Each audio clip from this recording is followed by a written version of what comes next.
Tim. Welcome back to Watchbox Studios and Watches Tonight. This evening we're talking about watches I am still dying to see, a heart-searing Urwerk and De Bethune novelty for only watch, and my predictions for the big event in Geneva this November, the GPHG Aiguille, the top prize. All of this and your viewer wrist shots and a very interactive episode of Watches Tonight. Let me remind you, the folks who pay for these pixels at thewatchbox.com have over 2,000 watches, vintage and pre-owned, listed live, many of them with my accompanying videos. It is the full immersive watch experience, the best place to buy, trade, or sell watches 24 hours a day and globally, thewatchbox.com.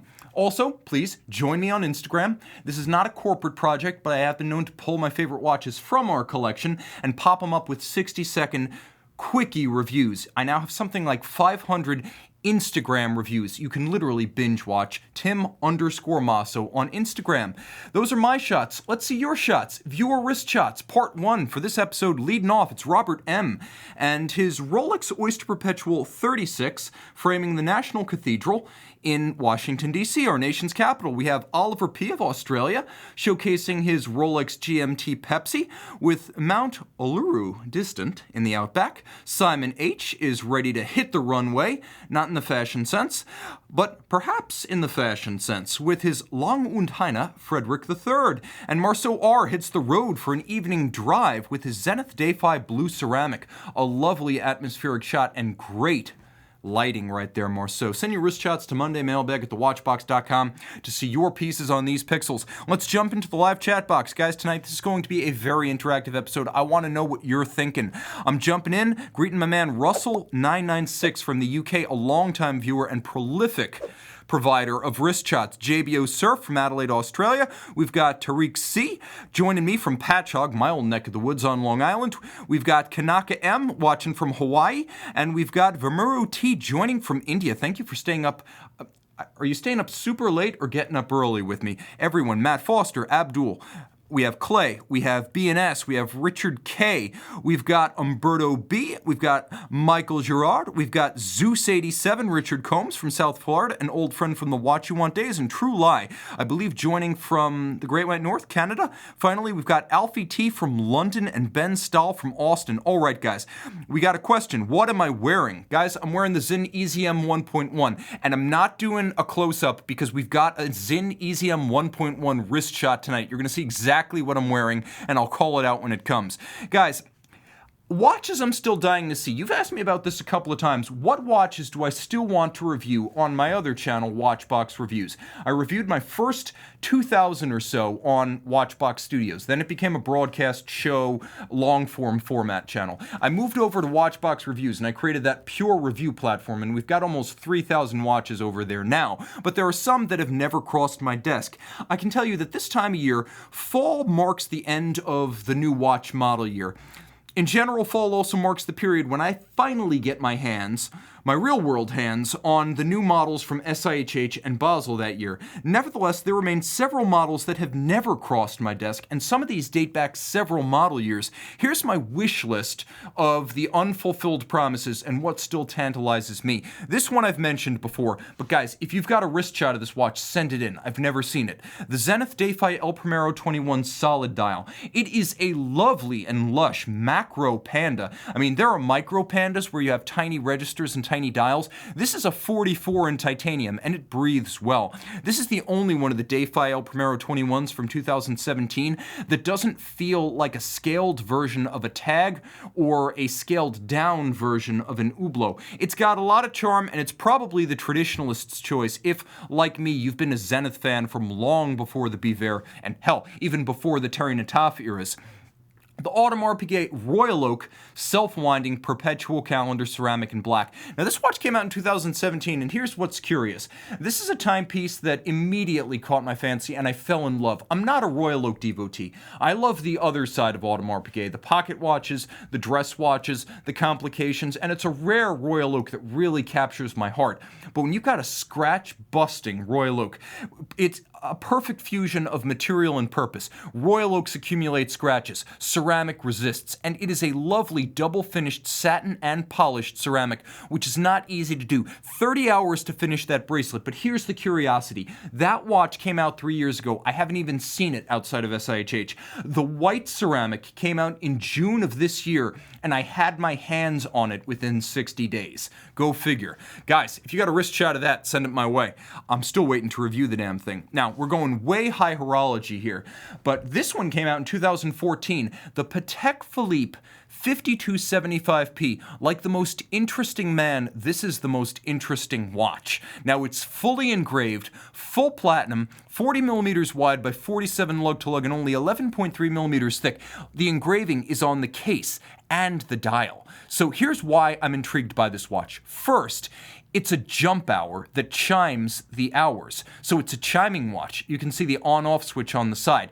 But it's also the only watch, other than briefly, for the last few seconds of the hour, the Vianney Halter Harry Winston Opus 3. This is the only jump hour, jump minute, and jump second of which I know. That's right, among the 4 patents dedicated to this model, of which only 175 were made, 4 patents for one watch, over 430 parts and 75 jewels in the movement, jumping second, coordinated jumping minute, and jumping hour.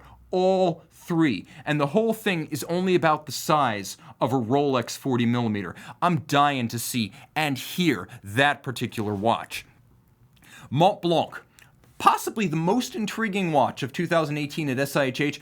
Let's just say there were 2 contenders for my heart. The watch I most wanted upon leaving the show, it was either the Ulysse Nardin Freak Vision, which was a tour de force technically, or this very anachronistic Mont Blanc 1858 Tachymeter mono-push chronograph. Now this is basically the Mont Blanc Villeray, the Minerva family of watches. 100 pieces, 40 millimeters stainless steel. It used a caliber 1321 that finally was small enough to fit in a non-giant size case. So while we love the previous versions of the Minerva chronographs, they were always pocket watch-sized wristwatches. Not this one, 40 millimeters with no compromise in quality. How much do you love that devil's tail on the chronograph levers? You could see it right down at the bottom of the page. That is a Minerva signature, and this is as good as anything wrought in Geneva. Now this watch is so rare that I've only seen it 2 times. Once at SIHH, and once as we handed it over to a client who bought it, which, to my memory and knowledge, is the only time as a Mont Blanc authorized dealer on the Govberg side we have sold any Mont Blanc watch, and it was this one. Hey, we're 1 for 1, and batting 1,000 for good taste. But again, this is a watch that has never made it to my bench for video reviews. I should also mention that the watch that I most desire from the 2019 model year, I reflected on it after last week's episode, and it wasn't anything I mentioned. Even the lovely and lush Patek Philippe 5520p 24-hour Patek Calatrava Pilot Travel Time Alarm. That was a cool watch, but I'd rather have the Gerald Genta Arena by Retro 50th anniversary. The Gerald Genta 50th anniversary piece does something Bulgari has rarely done, which is to acknowledge that when it talks about its 50-year history as a manufacturer, basically all of that is Gerald Genta and Daniel Roth. Established in 1969, Gerald Genta, the eponymous manufacturer of the namesake watchmaker, was essentially a high horology house, a combination of high jewelry, high concept, and high mech. They did everything from advanced time displays to ultra-thin minute repeaters. Well, Genta sold his interest to the Hourglass, an Eastern watch dealer, back in the mid-1990s and divested. In 2000, Hourglass sold to Bulgari, and in 2010, Bulgari started phasing out the Gerald Genta brand, and it came roaring back this year.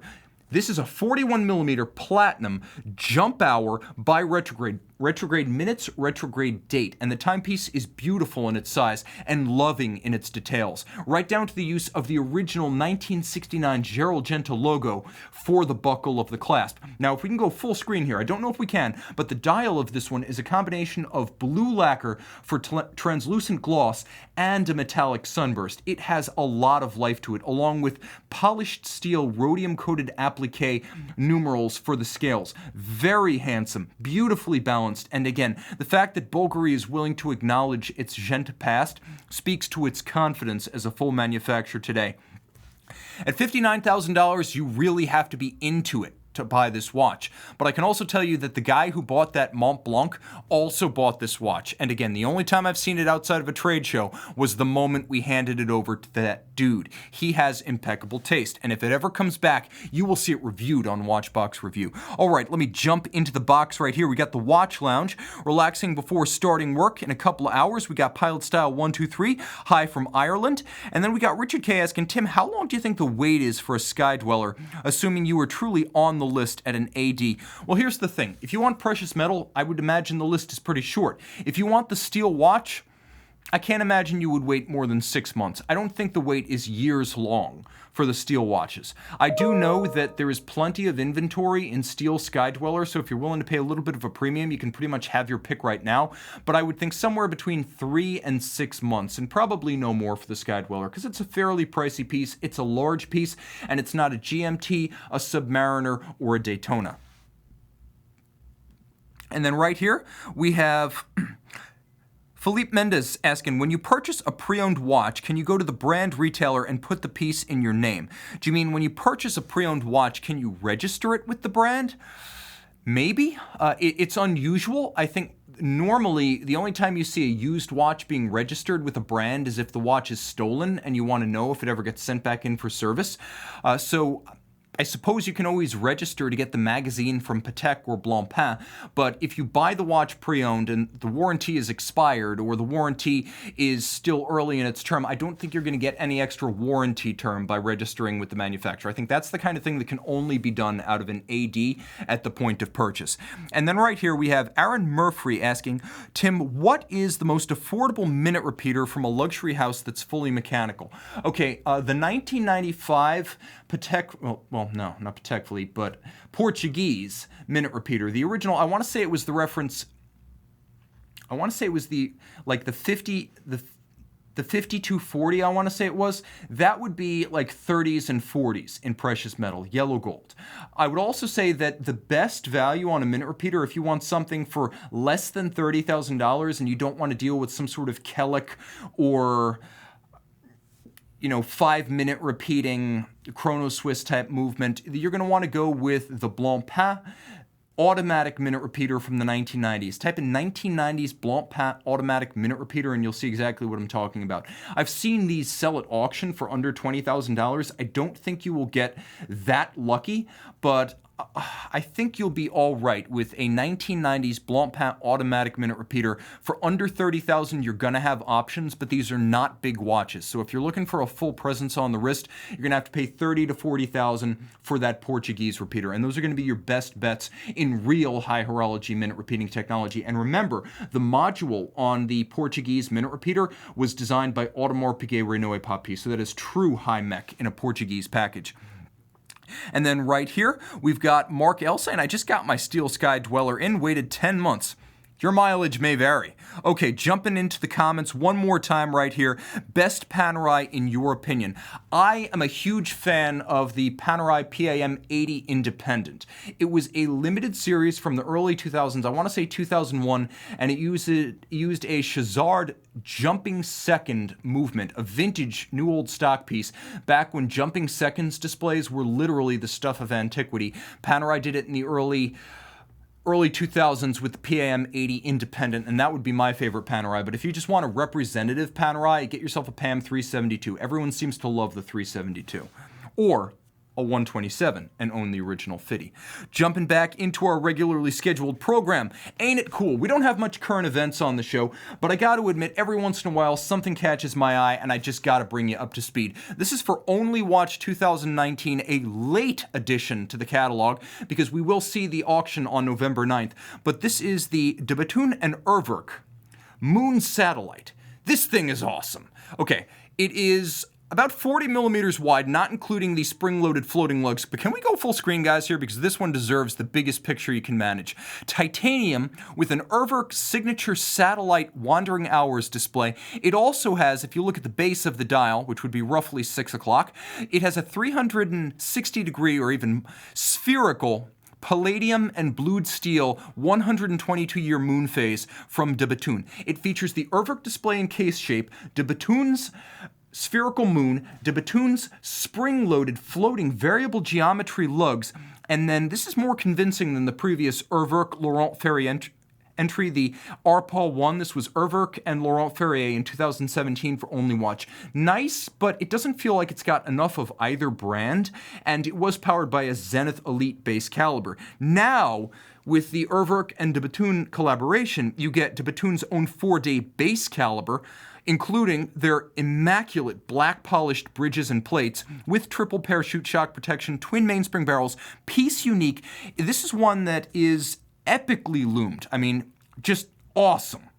This thing is the De Bethune 122-year moon phase, the satellite hours, the long power reserve, the floating lugs, the titanium case. It really feels like a 50-50 splice of both brands, and you can see the handsome guilloche cut of the wandering hours cap on the dial side. Finally, this, of course, benefits a great cause, Duchenne muscular dystrophy. So if you bid for this piece unique and you win it on November 9th, you're not only going to have the only watch, but you're going to have peace of mind and peace of heart. Jumping back into the box for a moment, we got Vamuro T asking, I have to buy just one JLC in precious metal. What would you suggest? A gold reverso duo face, or a duomet, or the blue enamel Perpetual Calendar? I really like that Perpetual calendar. That came out this year, the Master Ultra Thin Perpetual Flinke enamel, a really handsome piece. But I would say if you're going to buy just one JLC, and this is going to be your only JLC, and it's got to be precious metal, I would say I would consider one of the 6 complicated rose gold reversos in the Grand Prix case from the 1990s, or, since you proposed it, the gold duo face. But I would say go for the gold double-sided Perpetual calendar or the Chronograph. If you're really looking at a rose gold reverso, you may as well get one of the great ones. I would also say that you need to consider the Duomet, because I owned the white gold Chronograph limited edition, and I can't say anything critical about that watch. It's the most accurate mechanical watch I ever owned. It's beautiful. It's the most attractive version of JLC's most important modern watch. You flip it over and you get a movement worthy of Longa, but rooted in real 19th century JLC watchmaking history. So I would actually say, in the end, go with the Duomet, and down the line, add a reverso. The Duomet's a little bit harder to find. There's no shortage of rose gold reversos. And that would be my advice to you right there. And then right here, we've got Wrist Royce saying PAM 510 in answer to our best Panerai to buy question. And then we've got Eric Nielsen. Tim, have you held a Ming watch in your hand? Have you met Ming Tyne, and what chance does the 1706 have at the GPHG? I'll answer that last question first. Very good. In the challenge category, I think Ming is both cost competitive and probably the most aesthetically pleasing, and oftentimes the best looking watch will win. Plus, Ming has put in his time as both a photographer and now as a brand chieftain. I have never met him, though I'm sure we've passed at SIHH or Basel. He's high on the list of folks I want to get with and enjoy a bourbon this year in Dubai Watch Week. I'm hoping he's there. And guys, I will be at Dubai Watch Week for 4 days. I'm going to have my little watch box set up. I'm going to be on the floor. I'm going to be leading a Q&A that's going to be basically 1 on 1,000, me and you. Not a panel discussion, but me and you face to face. And I'm going to be answering your questions for as long as you want. It's going to be a lot of fun. Ming, I hope you're there. Okay, GP Laureato from Gary Smith. Any good? Yes. First, it's not a Nautilus copy because the original Laureato came 1 year before the Nautilus. It's very much of the 70s, and GP owns that look. So it's not derivative of anything but their own history, and I admire that. Now, which one do you want to buy? I would actually say the most interesting Laureato to own was the 2010 40th anniversary piece. That was the 40th anniversary of Gerard Perregaux quartz, and so they made 40 pieces. The rare quartz watch with a worthwhile display case back before FP Journe was doing the Elegant series, that would be the one I would seek. But if you're not into quartz, I can tell you in good faith that the Laureato Chronograph is a great watch. It came out in 2018, 42 millimeters, in-house caliber, get the black and blue dial, really hot stuff, a handsome and authentically GP piece. It's one of the few pieces of design identity that the brand truly can claim, as every other GP watch feels either astroturfed or forced or anonymous. The company really needs identity, and the Laureato is one of its few pieces of unarguable history. So I recommend it. Just remember, not a display case back. If you want a display case back, oddly enough, the quartz is probably a better bet. Geezer, join in from London. Are you Geezer Butler of Black Sabbath? If so, I'm not worthy. All right, jumping back to our regularly scheduled program. Kevin S., I recommend 38mm El Primero if your wrist is smaller than 17 centimeters. To answer the question, we got wrist shots, guys. Your piece is on my pixels. Marcus from Singapore regales us, hiking with the ultimate outdoor watch, our own, and I say our own, Zenith 1.1 because I own one, he owns one. Those who wanted a wrist shot of what I'm wearing, there you go. The best watch of the lot, bar none. Russell K. of the UK and his UN Freak 1.5 force a recalculation as he frames ruins of a Norman-era castle in Britain. And by the way, I think it's Freak 1.5 because I blew up the picture and I think I saw the service replacement escape wheels. So I think that is the dual Ulysses rather than dual direct, making it a Freak 1.5. Let me know, Russell, in the chat box if I'm right about that because I know you're watching. Mike P. of Omaha, Nebraska, USA shares his vintage Hoyer chronograph, a Hoyer Carrera in lovely form and nicely paired. I love that strap. Nicholas joins from Baylor Law School with his post-2017 dial, Rolex Yachtmaster 2, the 116680. Guys, keep them coming. Send your analog to my digital Monday mailbag at thewatchbox.com. That is the address.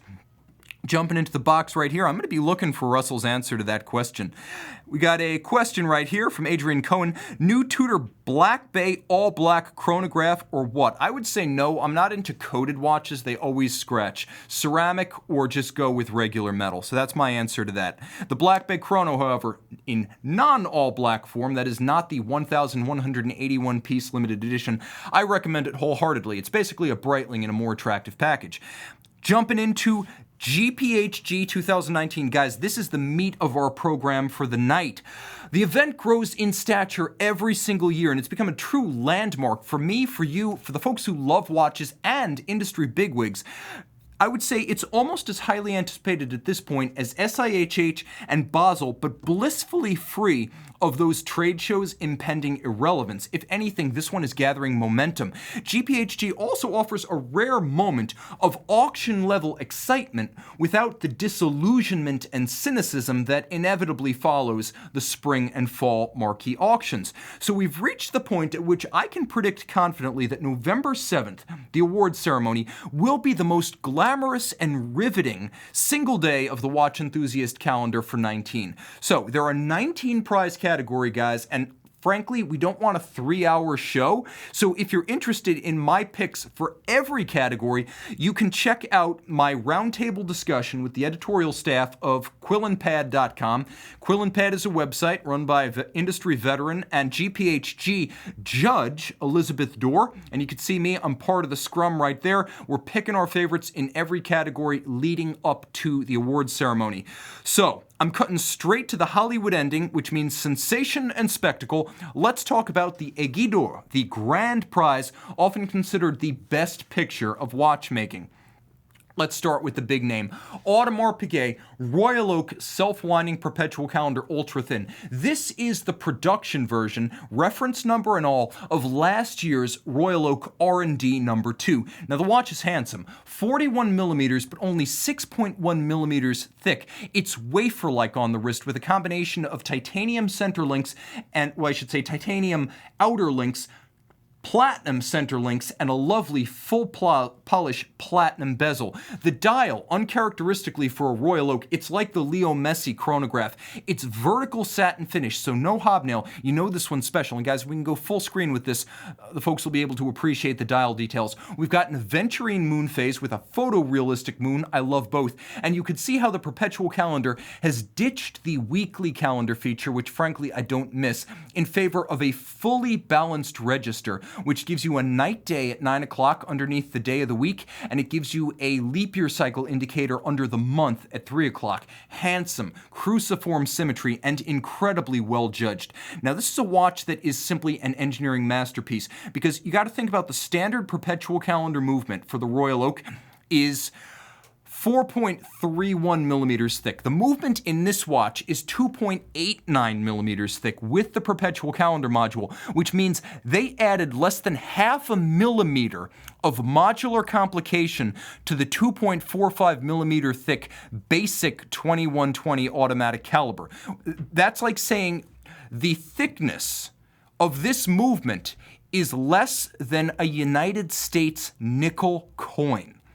Am I impressed? I am. Patents were filed. The watch is wearable and uncharacteristically discreet for, well, this grand prize. The Aiguille d'Or often goes to ridiculously outsized, oversized, and outgoing designs. They're frankly too sensational to wear full-time. This is the exception, and I would absolutely wear that watch. Now, contenders. Some are created unequally, which means I will tell you there are two watches, the Ulysse Nardin that I'm about to show you and a Vacheron, that are probably the top two to fight out the spoils in this category. And the Ulysse Nardin Freak Next was the most impressive technical achievement of SIHH 2019, even more than the Vacheron Twin Beat. This pioneered new frontier. What are we getting in this 45mm platinum and titanium case? Well, we're getting enough innovations to fill a clock twice that size. How about a constant force escapement using pivotless elastic silicon? How about an 86,400 vibration per hour pivotless resonating oscillator? Think Zenith Defy Lab, but UN has been pioneering this kind of material since 2014 with the Anchor escapement. How about a carousel baguette caliber? That's right, it is a carousel tourbillon and a baguette with the minute hand of the watch one and the same as the movement. How about automatic winding and a 70-hour power reserve in spite of that 86,400 beat rate? How about a full silicon unlubricated drivetrain? And all of this in a package only 12.8 millimeters thick. It's only a 12-piece run, so almost a prototype. Almost. I have to admit that this is co-equally the best looking watch in the category alongside the Audemars Piguet. It's a technical tour de force, it looks great, and it pioneers several new threads of watch engineering. I don't think that this watch in its own right is going to be a market mover. I do think that someday you will find a lot of this technology in run-of-the-mill Ulysse Nardin automatic and chronograph in-house calibers.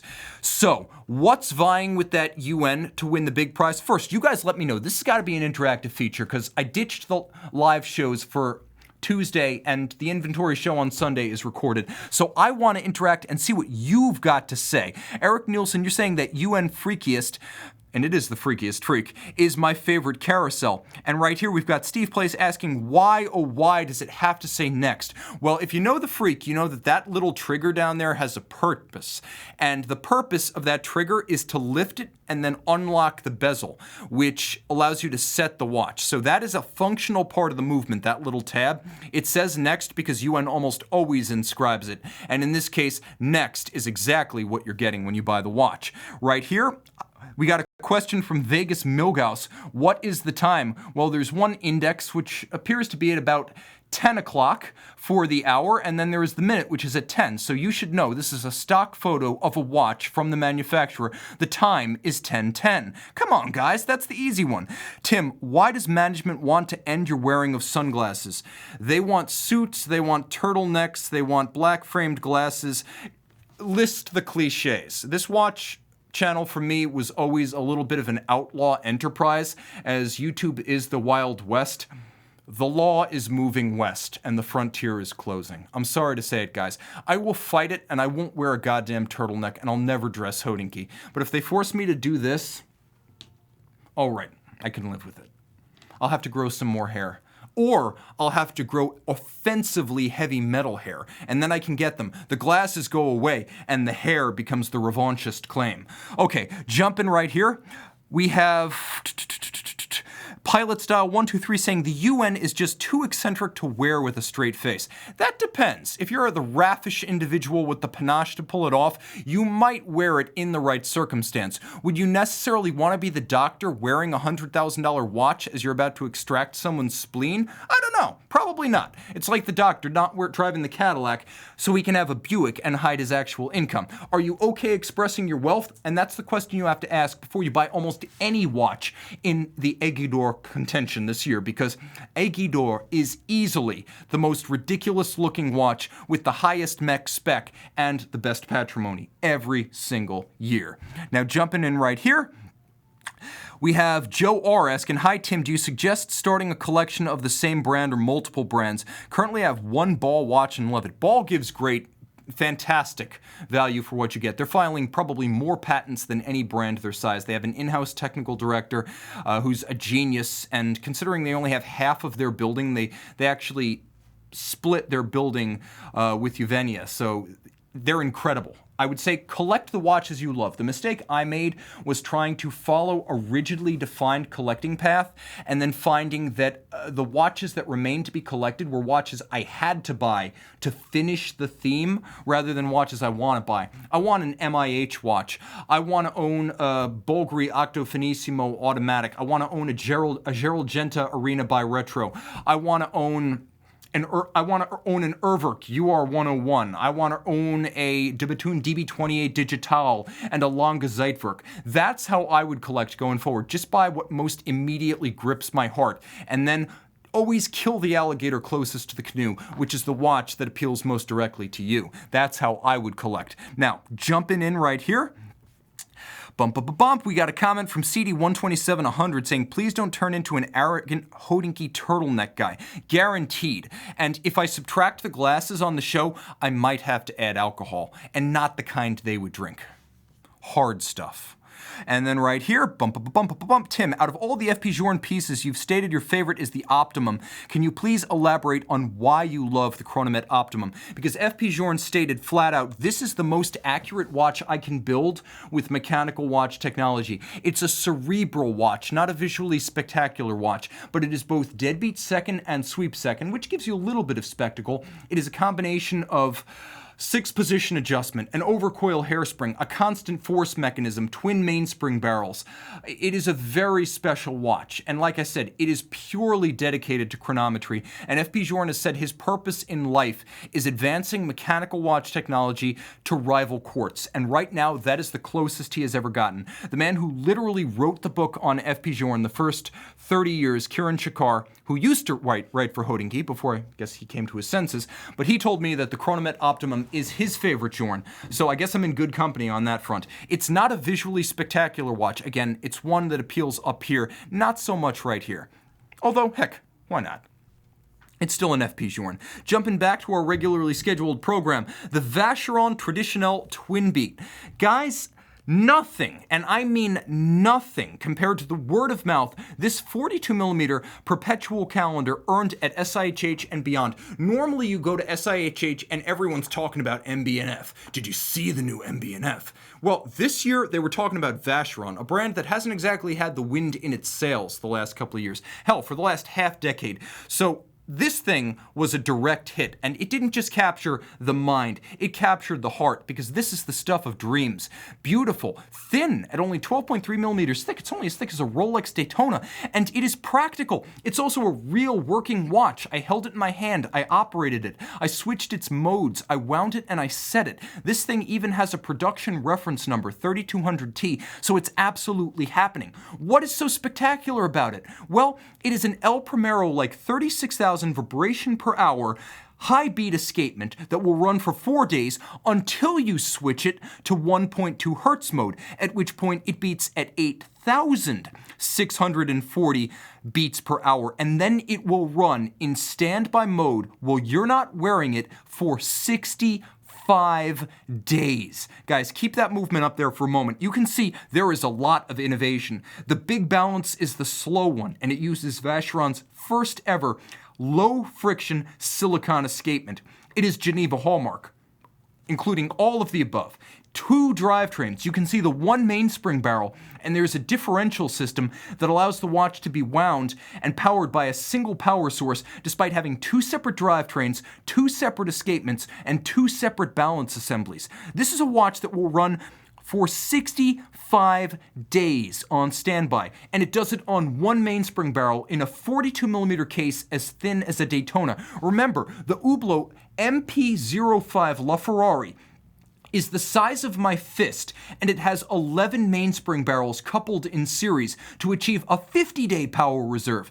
This is transformational technology, and yes, it will cost roughly $285,000 when it arrives for production in the next 18 months. But again, as with the UN, I think this is technology that will work its way out into the mainstream. I think we will eventually see perhaps a 20 or a 30-day standby power reserve on your standard Vacheron Traditionnel line, and this is technically part of the Traditionnel model line. Color me excited and impressed. By the way, how much did you like the DLC treatment on the movement bridges and plates? Vacheron, you get an avant-garde on me. Jumping back into the box right here, we've got Ryan D saying, one of my favorite VCs there, you and me both, and Vegas Milgauss of the Whiteface Milgauss saying, beautiful movement, absolutely true. We got Victor S saying, Tim, come to Atlanta and be a guest speaker at our watch club. I would love to. You send me the details, I might be able to make that happen. We're working on outreach to collectors here at Watchbox, and I'm more than willing to make the trip. So you send me mondaymailbag@thewatchbox.com details of your watch collector get-together. I may make the journey down to ATL. I used to live in Atlanta when I was a kid, too. It'd be a homecoming of sorts for me. Now, this is a watch that has a sentimental value because the De Bethune DB28 Grand Bleu was a watch that I actually wore in its prototype form for a week.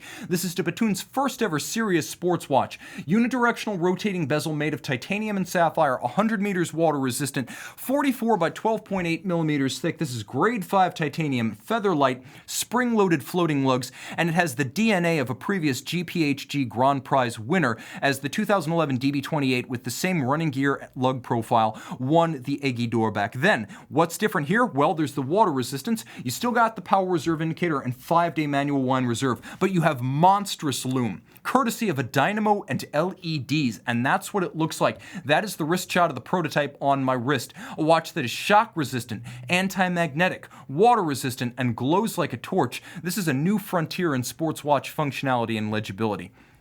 Now, for the fans, Grand Seiko, the Elegance Spring Drive SBGZ, Grand Seiko SBGZ 001. What are we talking about here? We're talking about a full watch concept that translates everything you loved about the Grand Seiko Snowflake, again, over every external surface. 38.5 millimeters and under 10 millimeters thick. This features a Grand Seiko Snowflake dial that has been extended over the entire watch. You could see that the dial is hand chiseled, that the hash marks on the dial are actually engraved. As is the text on the dial, you can see spring drive is engraved. The bezel, the case, the lugs, all chiseled to create that snowflake snowdrift appearance of the snow outside of the micro artist studios in northern Japan. This is as good as it gets, and I have to say that the Spring Drive Caliber 9R02 3-day power reserve manual wind features eye-watering finish to put all but the best independents to shame. I'm talking Grubel Forsey, Kari Voutilainen, Roger Smith, Long und Heine, Philippe Dufour. It's that good. Look at that interior crease. Look at those points. Look at those countersinks for the springs, the jewels, and the screws. That is the best finishing in the world. It's worthy of Molnar Fabry or Aaron Beche, and they're only making 30 pieces. I have to say that at almost $90,000 with less than 3 dozen being made. By the way, how much do you love the hand-painted lacquer lettering on the movement right there?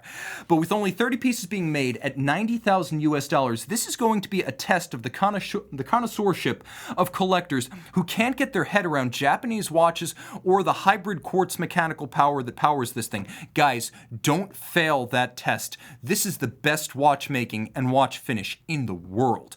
A no-date, 3-hand, time-only dial, and distinctively Grand Seiko. The UN Mega Yacht, foreshadowing watch launches to come. This is a 30-piece platinum edition that launched at the Miami Boat Show during Watches and Wonders this year. Remember, next year, SIHH and Basel are at the end of April and the beginning of May, in tandem, 2 weeks apart, which means that Watches and Wonders in February is going to be the first opportunity to launch watches. And unlike the trade show, it is a collector event that gets you straight to the buying public. Can we go full screen here? This watch deserves it. 44 millimeters in platinum. This is a watch that could be Something of a shameless dedication to decadence. 44 millimeters flying tourbillon moon phase, and it is a spherical moon phase with a tidal height indicator featuring seasonal coefficients, a multifunction crown with case side display, a function selector, and a windlass at 12 o'clock that is synced to an anchor chain power reserve indicator. And with all that going on, including the flying tourbillon, 80 hours of power reserve is impressive. The UN Mega Yacht dial includes both white gold base, and if you look at that UN Mega Yacht dial, you have the white gold base of the dial featuring both polish and satin, plus a vitreous enamel translucent over the white gold. It's very on brand for UN, and it might be proof that there's life after Russia for the Laloque brand. It's a cool watch, but my God, you must be confident in and self-assured in your plutocracy before you put that thing on the wrist. Okay, a bit of a sleeper that surprised me. The IWC tribute to Paul Weber. Let me jump into some of your picks right here. We got George V saying, I just saw a few code 1159 on Chrono 24 selling below MSRP. We know they need to fix those watches.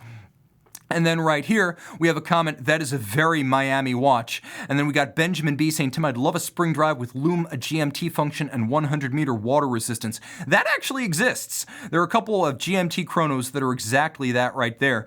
And I can see right here, we've got WC, Tim continues to prove that he is an alien sent here to observe us with these watch choices. That's true. There's always a little bit of social commentary mixed in with my industry commentary. Okay, the tribute to Paul Weber. This watch feels like it's been around too long to be eligible for GPHG 2019, and I had to check the rules. Oh, nope, head back. IWC tribute to Paul Weber. Yep, there we go. Okay, so the thing about this watch is that it was launched in late 2017 as a pre-SIHH release, but the rules say that watches commercialized after March of 2018 and before October 31st of 2019 are eligible for GPHG this year. So this watch feels like it's been around forever, but it's up for award this year, and I think that this could be the one that shocks us all. Few 2018 watches drew more attention or universally rave reviews.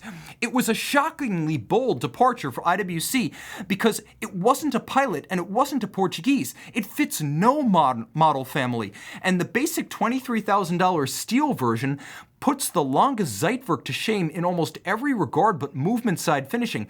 The hand-finished lacquer dial on this watch features 12 hand-executed, hand-buffed layers, excruciatingly fashioned and beautiful. It is a jump hour, jump minute with 2 separate drivetrains and 2 separate mainspring barrels that have a syncing mechanism to couple the seconds with the minute that are driven by separate power reserves, by the way. 45 millimeters and wire lugged, it's almost like a lugless case. And it's a unique jump hour, jump minute with a caliber 94-200 that has a 60-hour power reserve. Remember, up to this year, the Zeitwerk was 36. Very impressive. This model sold out in all of its forms: pocket watch, rose gold, steel, and platinum. This could easily interrupt Vacheron's accolade parade and be the Aiguille d'Or winner for 2019. Now finally, Bulgari Octo Finissimo Chronograph GMT. This is a watch that is probably the most accessible. At just over $17,600, we're talking like jet ski and motorcycle money. Like if I changed some priorities and put aside some cash, I could almost do this, and it would be a worthy winner. 41 millimeters, the watch is only 6.9 millimeters thick, which means the caliber inside this thing is 3.3 millimeters thick. Remember this, the movement inside this Chronograph GMT is not derived from the GPHG Men's Prize winning 2017 Octo Finissimo automatic. No, the movement in this is a platinum peripheral rotor automatic that is adapted from the BVL 288 in the ultra-thin automatic tourbillon. So they went upmarket to source this movement. You could see it is a peripheral rotor, one of the few ever made and precious few in production. 55-hour power reserve, column wheel chronograph, no compromise. This is a watch you could wear and enjoy every day. 41 millimeters in titanium with titanium bracelet and titanium dial. This is a watch that, again, pre-owned, you'll see these for maybe $13,000, $14,000, making this the most likely of these watches to land on my wrist. Viewer wrist shots. Abdul, a longtime contributor and a prolific contributor, with his vintage Tudor Submariner from Germany. He's making a tour of Europe and sending me wrist shots. Craig E. and his 42mm Rolex Explorer 2 overlook the Seine River from La Tour Eiffel. And That is a beautiful 42mm Explorer 2 right there. Francis C. stuns with 2 green Rolex pillars, a GMT two-tone, and a Kermit LV. Daniel B. from Florida takes his Tudor North flag for a walk in the garden and takes us home. Send your wrist shots to mondaymailbag@thewatchbox.com to see your watches on this box. Remember, guys, let me know in the comments below, what are your GPHG Aiguille Grand Prize winners? Of all the watches nominated in every category, pick the one transcendent victor that will take the top prize. Thanks so much right here. Guys, we got JC, Eric Nielsen, Reclermo, Kevin S, BNS, Matt Foster, Zeus, all of you guys, Russell and JBO, thank you for joining in and making this one hell of a show. I appreciate your thoughts. I appreciate your Q&A. I appreciate the interactive feature of this show that makes it more of a forum than a monologue. Thanks to you. Thanks to my crew. Comment below. Join me on Instagram. Time out, Tim out, and thank you for logging on.